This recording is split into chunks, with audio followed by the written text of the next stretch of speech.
Entonces vamos a continuar lo que dejamos pendiente en la clase anterior, ¿no? Hasta acá nos quedamos, queda pendiente las lesiones elevadas, ¿no? Y todo este contenido está dentro del librito, el manual que les he pasado, sino que acá está más desarrollado con más diapositivas para poderlo entender. Entonces, decíamos que las lesiones elevadas son aquellas que ya están sobresaliendo por encima del nivel normal de la mucosa. Perdón, un ratito, vamos a... Problemas que siguen entrando. Y hasta las 8:05 vamos a dejar entrar, si no, no vamos a avanzar. Entonces decía, entre estas tenemos a la placa infiltrada, que es un engrosamiento de la mucosa y que es común o frecuente en ciertas neoplasias malignas, ¿no? Acá tenemos después la pápula, que viene de papa pequeña, que es una elevación de la mucosa, que en algunos casos tiene relación con mordeduras a nivel de la encía, en otros casos puede corresponder, en el caso del paladar, a lesiones de herpes papilomavirus, pero la lesión se llama pápula, ¿no? Acá tenemos una lesión tipo pápula, que a la vez también es una lesión pigmentada que hemos hablado la vez anterior, ¿no? Después, acá empezamos a conversar sobre el nódulo. El nódulo es un aumento de volumen que se encuentra por debajo de la mucosa superficial se encuentra normal, y la lesión es más profunda, se encuentra en el córeo, es decir, en el tejido conectivo. En el lado izquierdo, el diagnóstico de esta lesión con aspecto de nódulo es un mucocele. En el lado derecho, esta lesión con aspecto de nódulo es un angioma, ¿no? Después ya cuando la pápula es más grande, ¿no? Ya se le da el nombre semiológico, ¿no? La semiología lo denomina un tubérculo, ¿no? Vemos en el lado izquierdo un tubérculo que es producto de una infección, de un acné, de la infección de la glándula sebácea. Y en el lado derecho vemos una lesión en el aspecto de tubérculo que corresponde a un tumor. Este es un granuloma de células periféricas, ¿no? En este caso, el tubérculo corresponde a una glándula sebácea que está infectada, pero el aspecto, ¿no? Estamos hablando de semiología, el aspecto es el de un tubérculo. La vegetación, yo acabo de ver un paciente anteayer igualito, parece que lo hubiera copiado de acá, es una lesión que es un conjunto de pápulas, ¿no? Entonces, el conjunto de pápulas constituye una vegetación. La vegetación tiene el color de una encía o de una mucosa normal, ¿no? Porque se entiende que hay pápulas múltiples, pero la mucosa superficial, el epitelio en particular, se encuentra con características normales.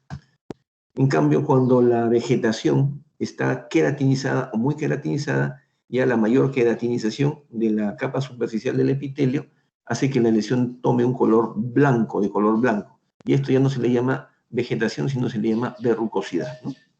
Un segundo, voy a dejar de compartir, vamos a hacer que pasen sus demás compañeros.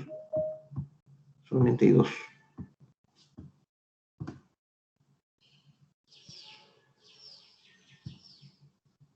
Ya está. Entonces seguimos, ¿no?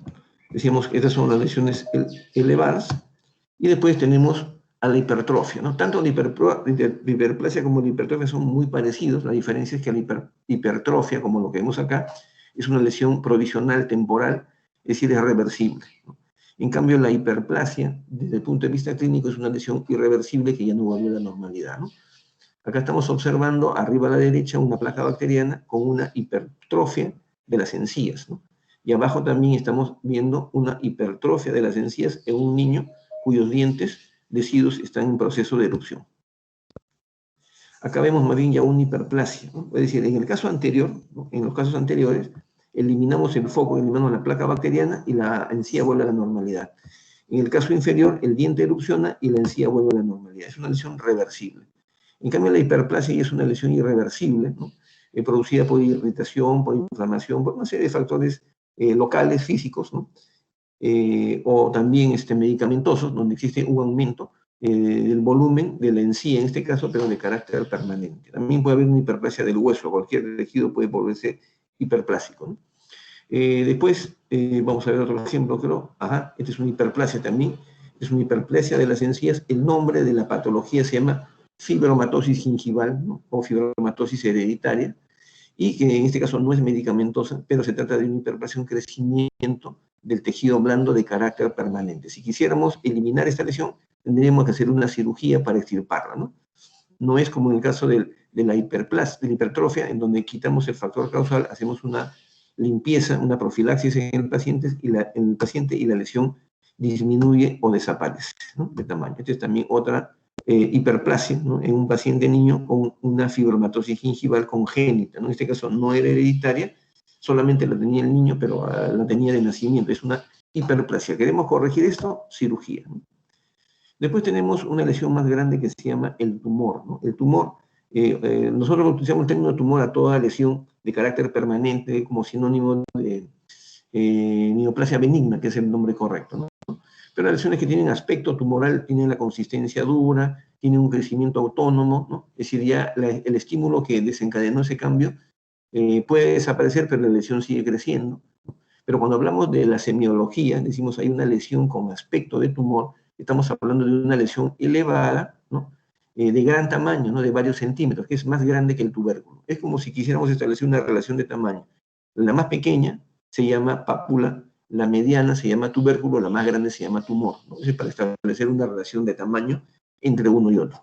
Y el tumor puede ser una lesión benigna o puede ser una lesión maligna, ¿no? Ya será, ya dependerá ya del cómo se llama, ya dependerá de la biopsia que se le haga, ¿no? A ver, un segundo. Problema que entren tarde. Admitir a todos. Listo.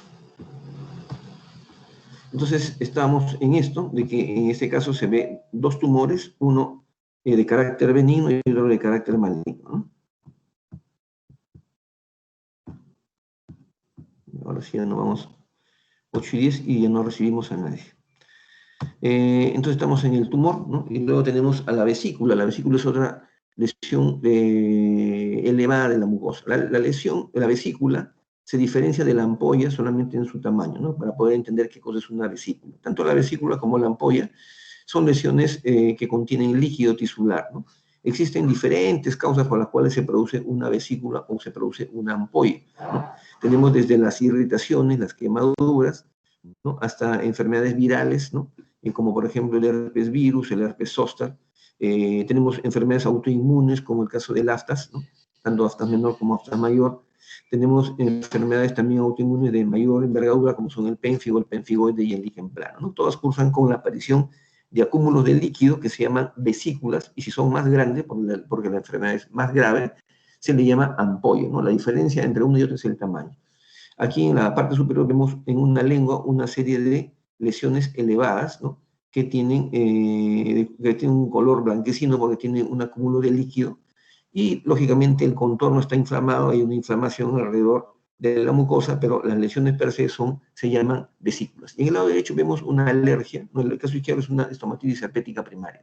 En el lado derecho observamos lesiones vesiculares, ¿no? Si vemos al detalle, hay líquido, hay contenido, algunas ya se están rompiendo.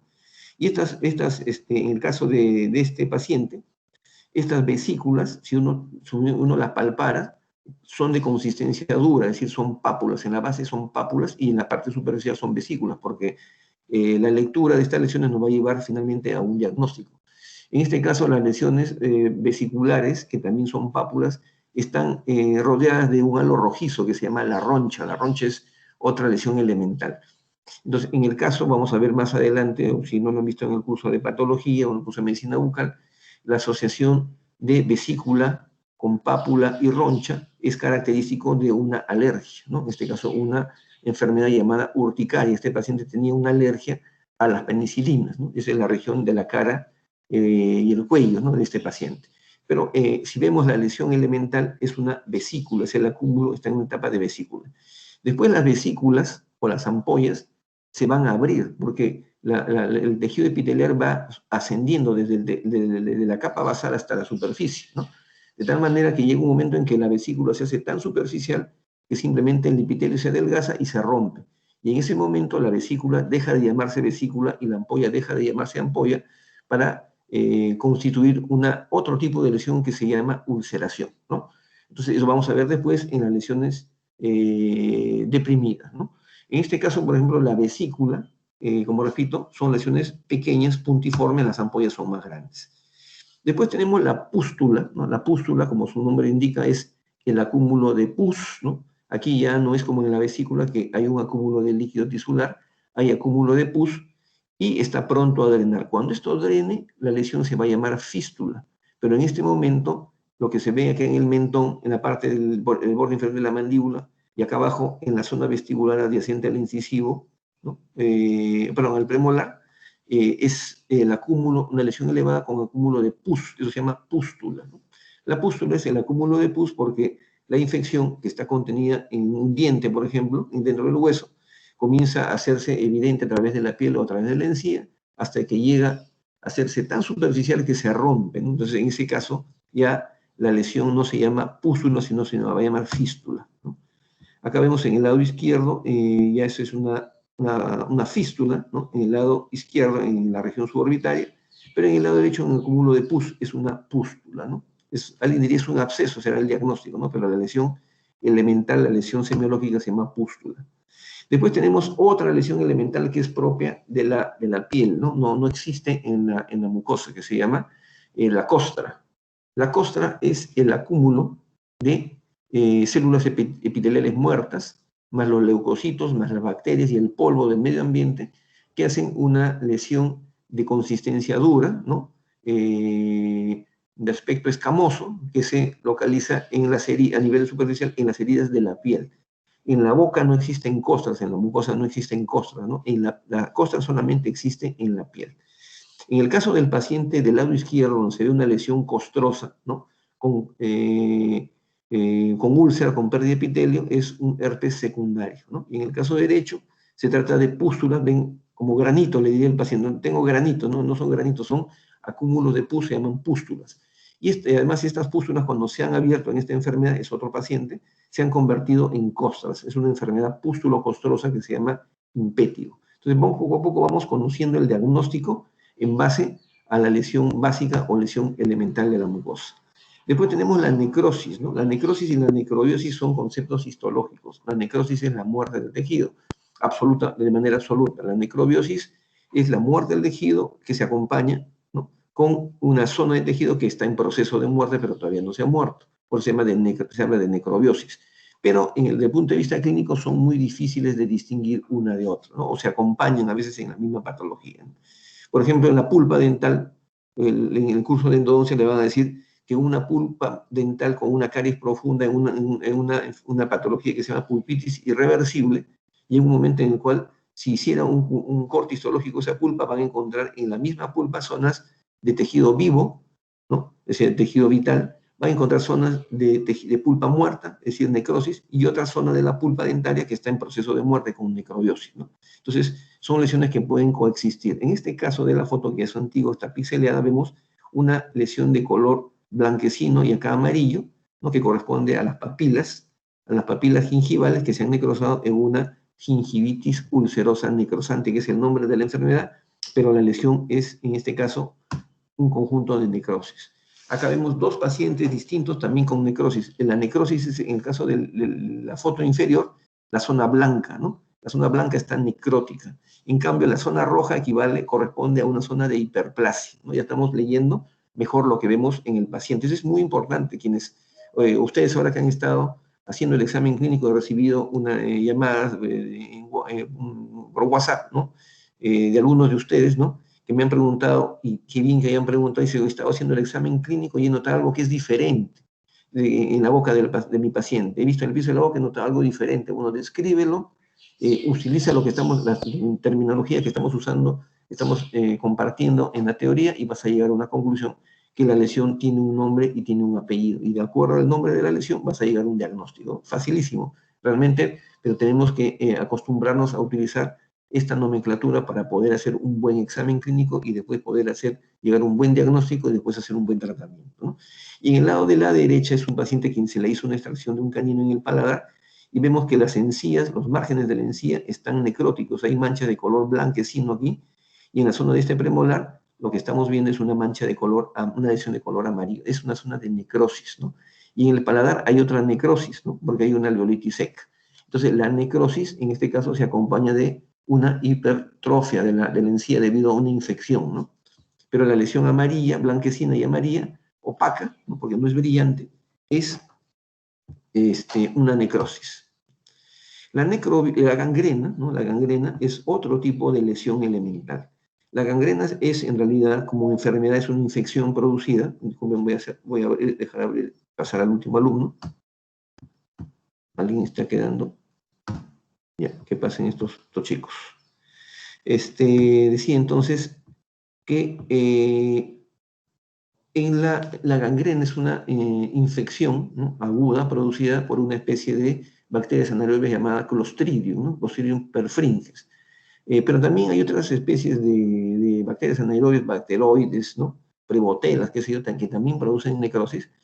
Y la necrosis que producen este tipo de bacterias anaerobias es una forma particular que se llama gangrena, ¿no?, donde el tejido muerto toma el aspecto de un color negruzco porque se produce una trombosis, es decir, los trombos, las plaquetas, comienzan a obstruir los vasos sanguíneos, pero como consecuencia de una infección, ¿no?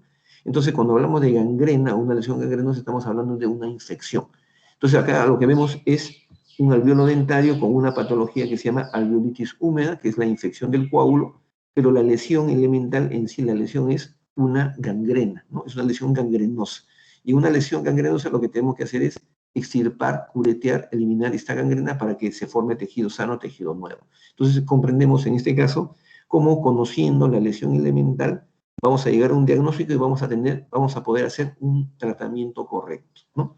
No podemos simplemente decir, abre la boca, hay algo negro, doctor, ¿qué cosa es lo que tiene? No, no, así las cosas no funcionan, las cosas no son así, ¿no? Tenemos que darle el nombre adecuado. Esta es otra extracción dentaria, ¿no?, donde se ve, en este caso, una fenestración, ¿no?, porque hay una ventana, el tejido blando se ha necrosado, y además hay zona de necrosis, y esto es el hueso expuesto, que también está blanco y opaco, el hueso también está necrótico, ¿no? En el alveolo dentario vemos una zona de color entre amarillo y marrón, es una necrosis, pero en el fondo vemos un coágulo de color negro por una gangrena, ¿no?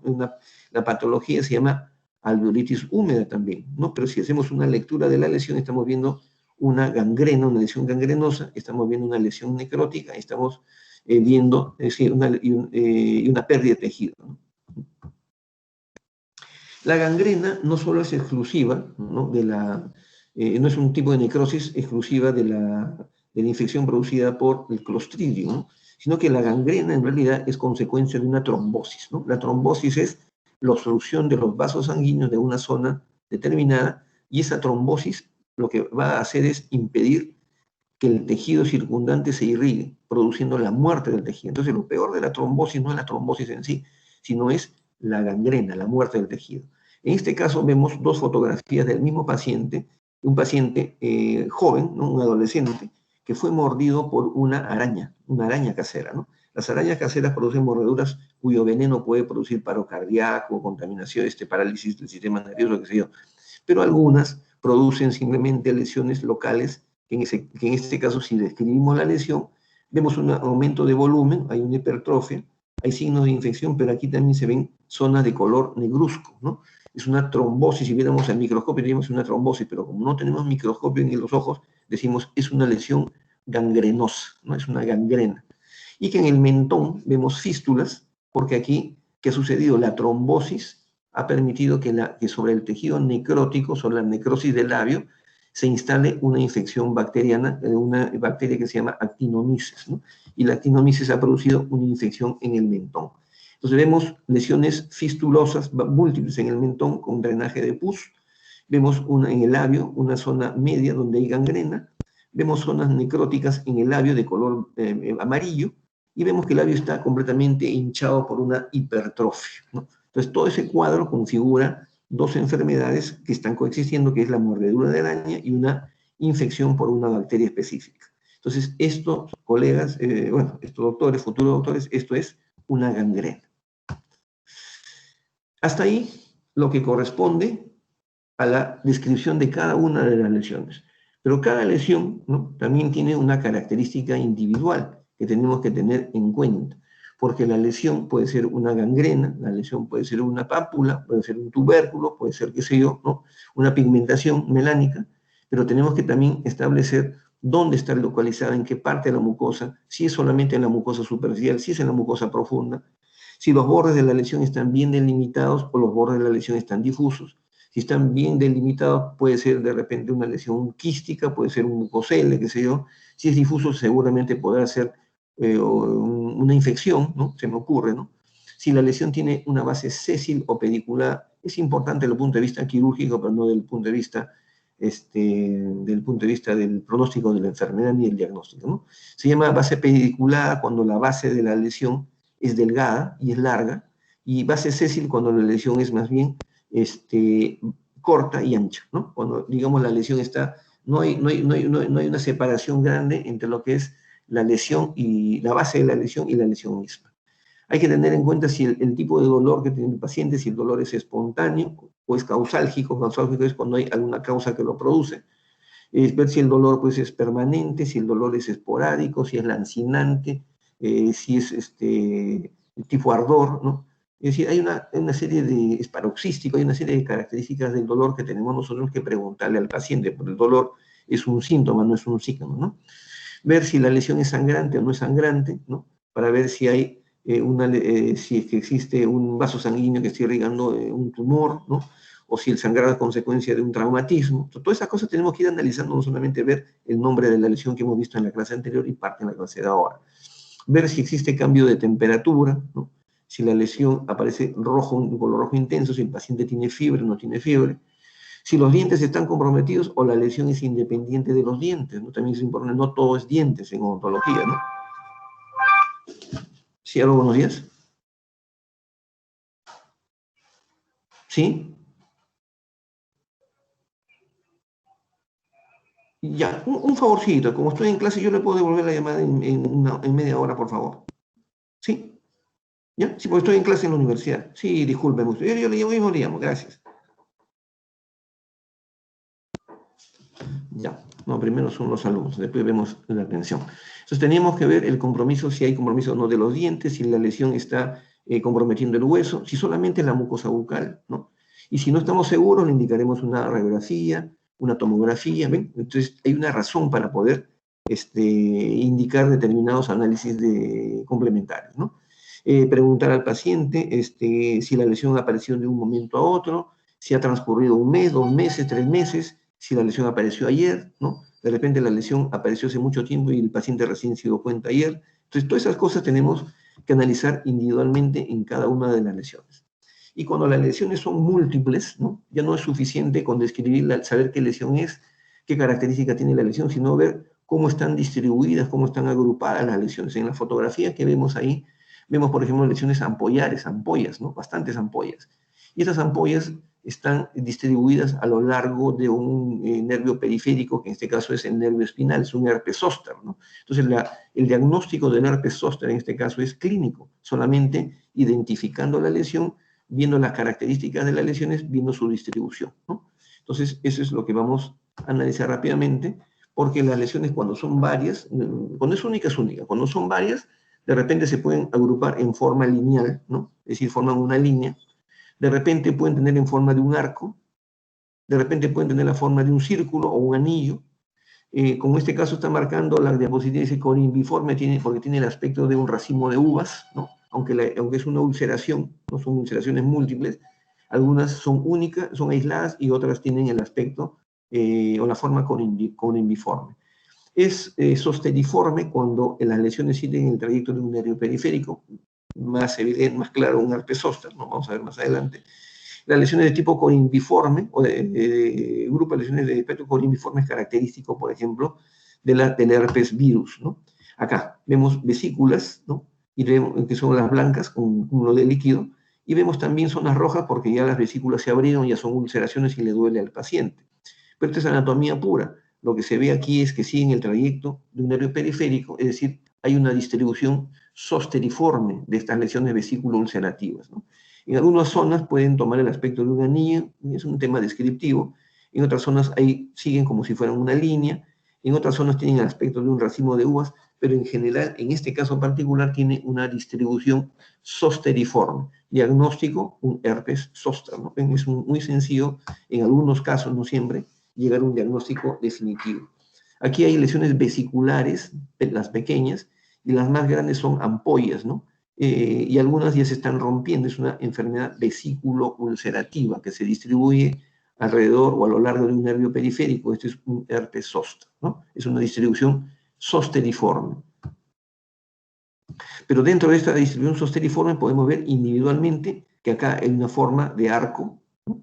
Acá hay una distribución lineal como si fueran líneas irregulares, es decir, acá es toda la semiología completa en este paciente, pero en general hay una distribución de tipo zosteriforme, ¿no? Aquí la distribución es irregular porque no podemos decir que están agrupados, ¿no? Acá están las lesiones distribuidas de manera irregular, ¿no? En diferentes partes, ¿no? Y esa es la descripción que se hace, ¿no? Lesiones, en este caso, pústulo-costrosas distribuidas irregularmente en la zona del labio, la piel del labio superior, del labio inferior y del mentón, ¿no? Entonces, podemos llegar más fácilmente a un diagnóstico.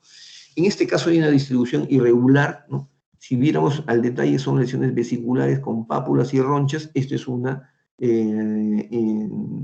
urticaria, esta es una alergia a los medicamentos, ¿no?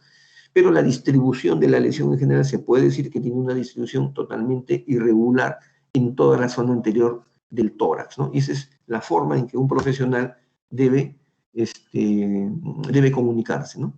Después tenemos que ver la distribución de la patología. Esto es más sencillo de entender, ¿no? Si la lesión, acá vemos, por ejemplo, lesiones estas son lesiones aftosas, no son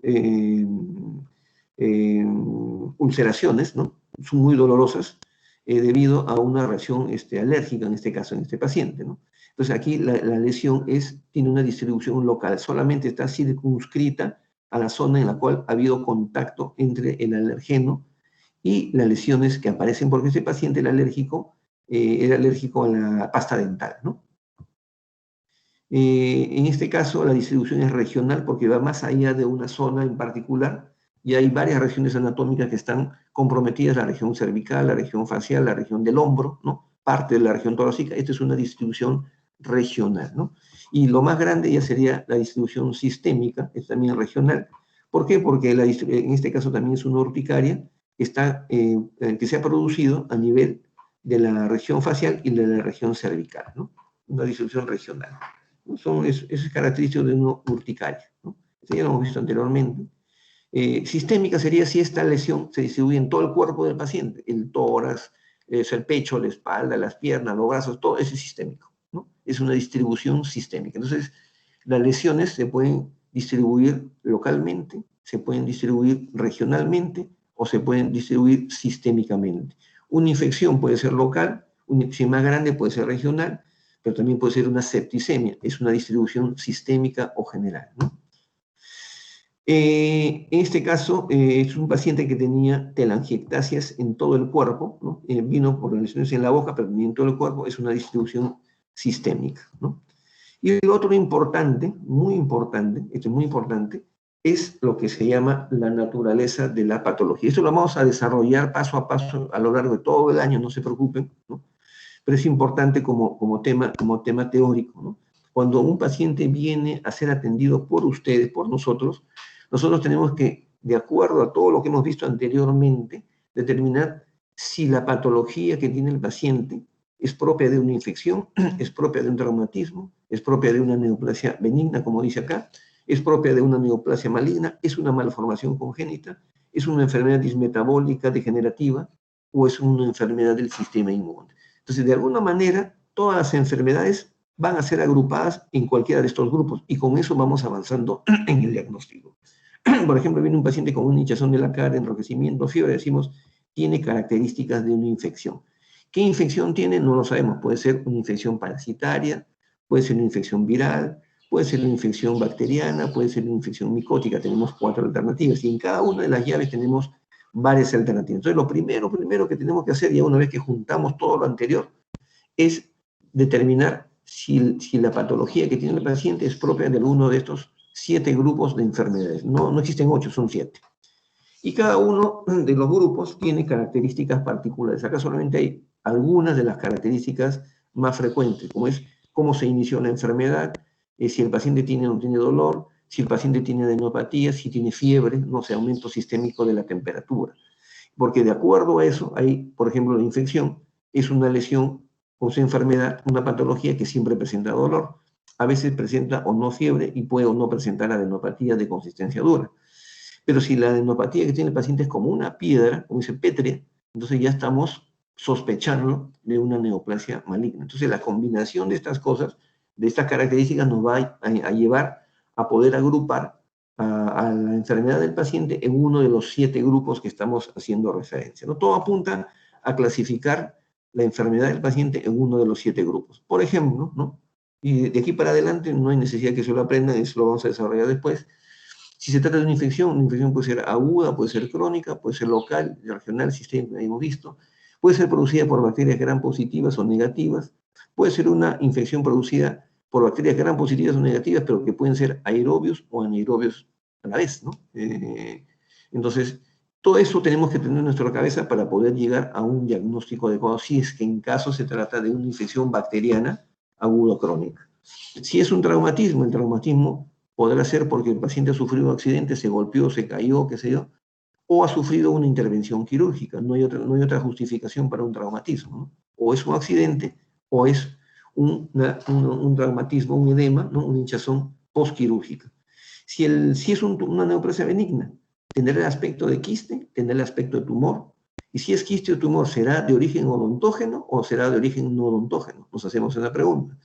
Y después ya veremos, de acuerdo a nuestra teoría, qué tipos de quistes odontógenos o qué tipo de quistes no odontógenos hay, o qué tipo de tumores odontógenos o tumores no odontógenos hay, eso ya propio del curso de medicina bucal, ¿no?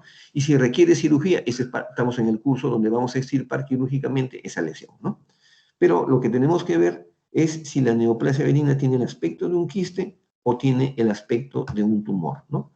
Si es una neoplasia maligna o sospechamos que sea maligna, tenemos que ver, ¿será una neoplasia de origen epitelial o será una neoplasia de origen mesenquimal?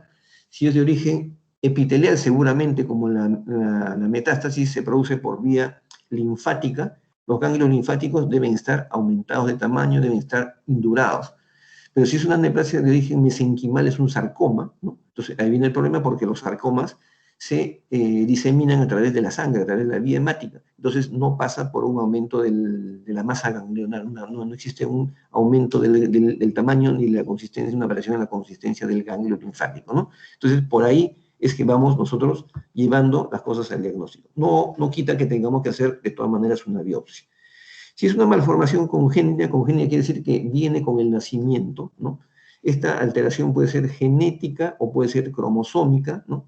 Y habrá que estudiar, ese es otro campo, y sea genética o cromosómica, habrá que determinar si es hereditario, es decir, varias personas de la familia lo tienen, o ese paciente solamente lo tiene, ¿no? Es decir, una enfermedad genética o cromosómica que en ese caso no es hereditaria, ¿no? Después, las dismetabólicas y hiperplásicas degenerativas es el grupo más grande, en realidad ahí tenemos que conocer la patología cada una por sí misma, ¿no? Tenemos que hablar cómo es la diabetes, tenemos que hablar cómo es la insuficiencia renal, cómo es la insuficiencia cardíaca, que ahí sí tenemos que conocer cada patología en particular, ¿no? Es el grupo más grande de enfermedades. A veces lo hacemos por descarte. Si no es ninguna de las otras 6, debe ser dismetabólica, dismetaplásica o degenerativa. Y finalmente, si es un trastorno del sistema inmune, ahí tenemos una clasificación de Genesincums, ¿no? Ya tiene muchos años, que clasificó a las enfermedades por las hipersensibilidades, ¿no? En 4 grupos, tipo 1, tipo 2, tipo 3 y tipo 4, de las cuales en odontología las más frecuentes son las de tipo 1 y las de tipo 3, ¿no? Ahí tenemos un ejemplo, la anafilaxia, ¿no? Que es la reacción alérgica más común que existe, que podemos tener contacto en odontología, ¿no? Cuando nosotros no vemos asma, no vemos esas cosas, ¿no?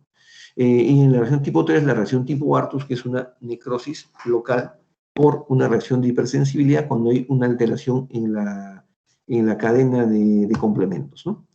Entonces, hasta ahí vamos viendo que ya hemos recogido información de cada una de las lesiones, cómo son estas lesiones, qué características tienen estas lesiones, cómo están agrupadas, cómo están distribuidas a lo largo del cuerpo, ¿no? Qué características individuales tienen, cuál es la naturaleza de la enfermedad.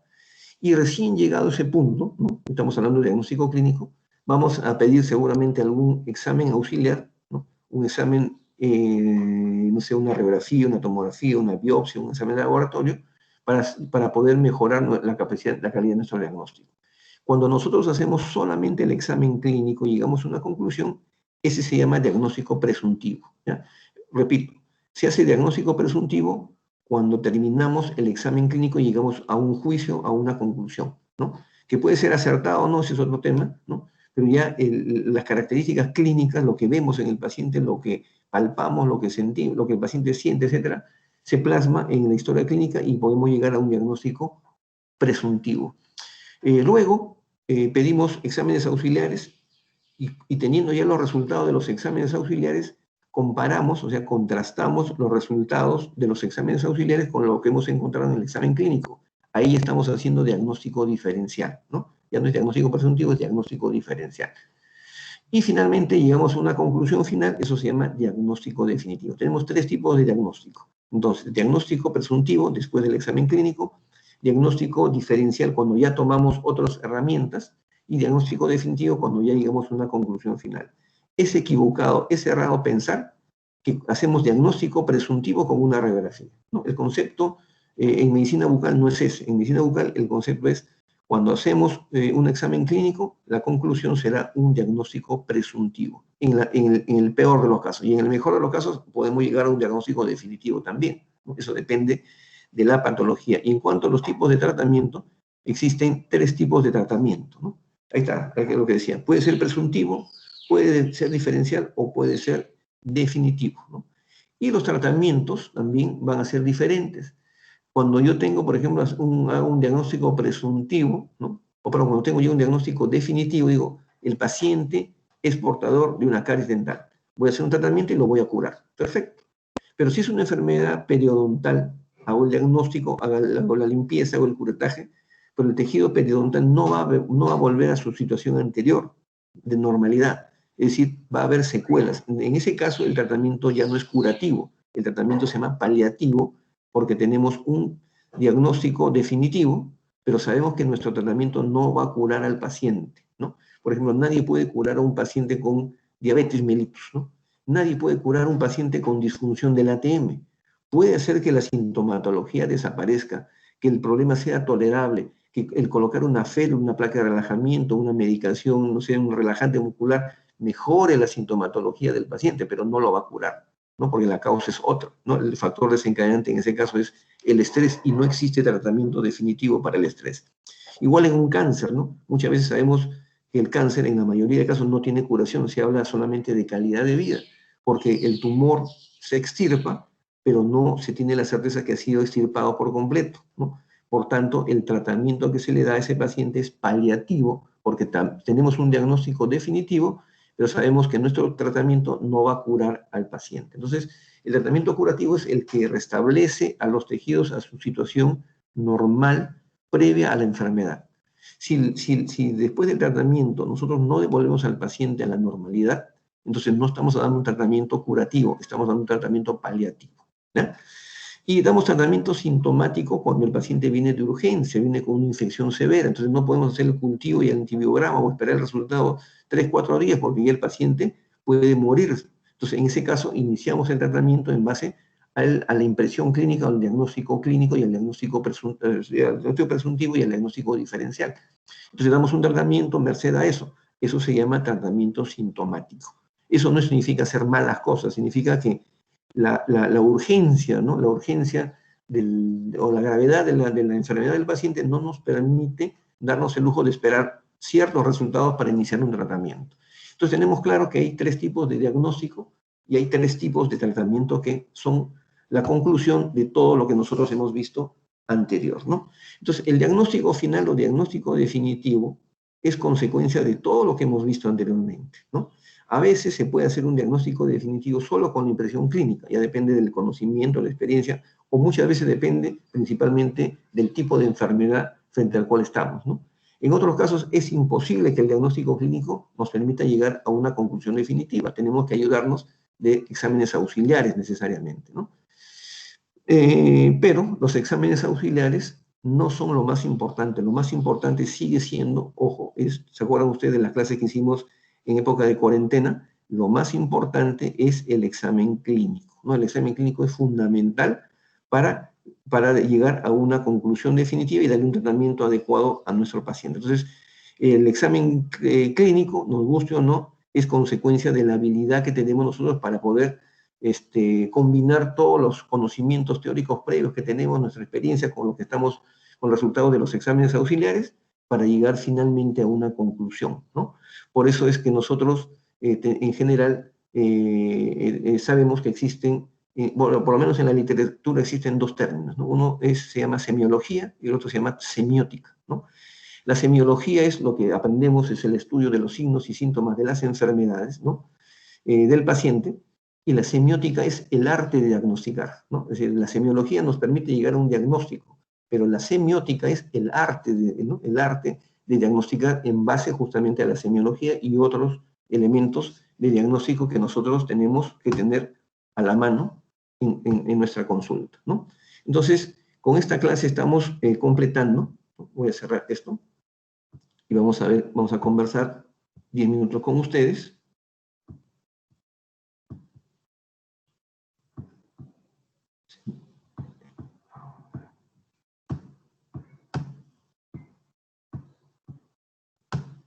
Listo.